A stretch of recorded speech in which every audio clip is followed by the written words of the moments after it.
Hey, and welcome to this episode of Just One Quick Question. Today I'm talking to Stephen Foxbury, and man, I can't say enough about Steve. I've known this cat since 1997. He's a talented singer-songwriter. I mean, his current gig is that, and for the past many years, he's the founder, owner, operator of Yellow Couch Management, based in Pittsburgh. He manages music artists.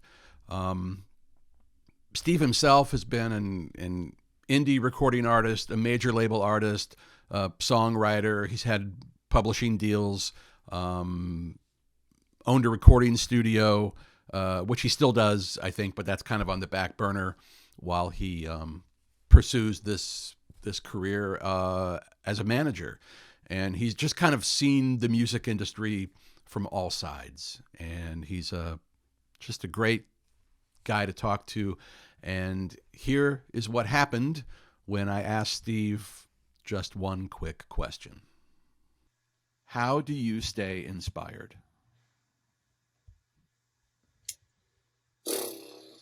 It's a fair question.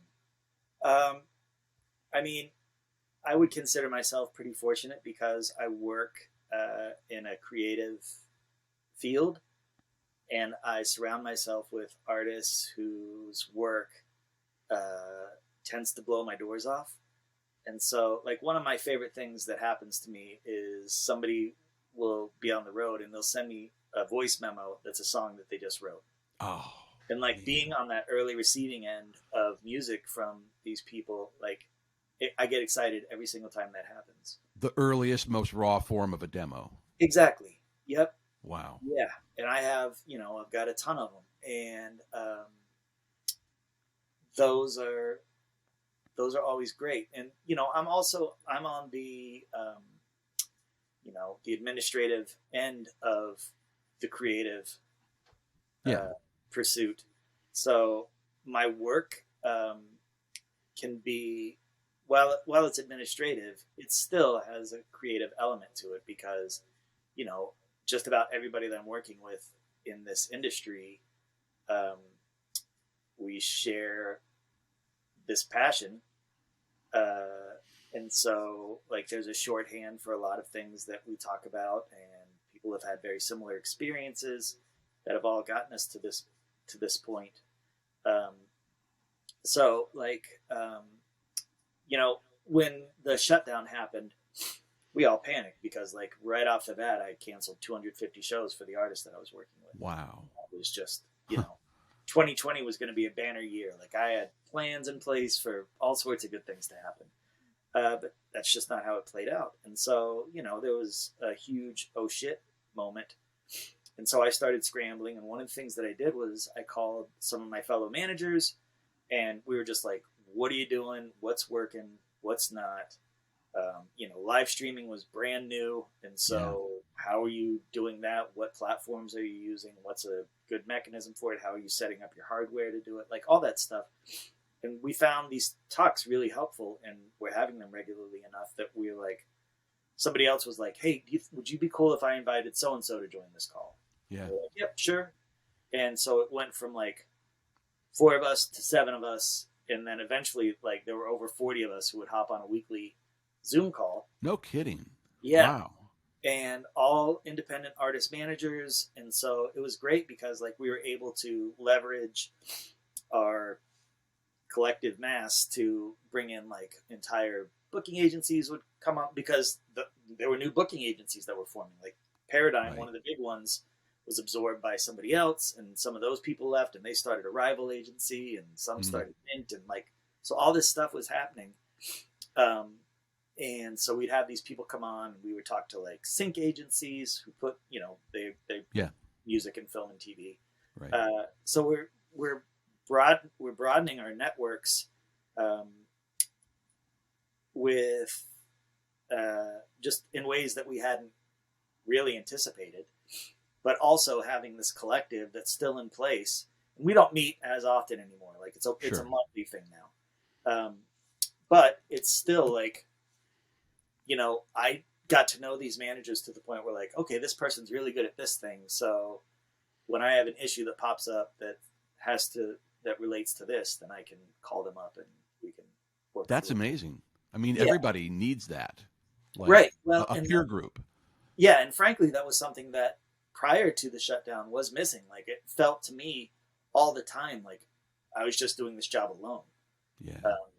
You know, like so many decisions that would come down, and there are lots of them.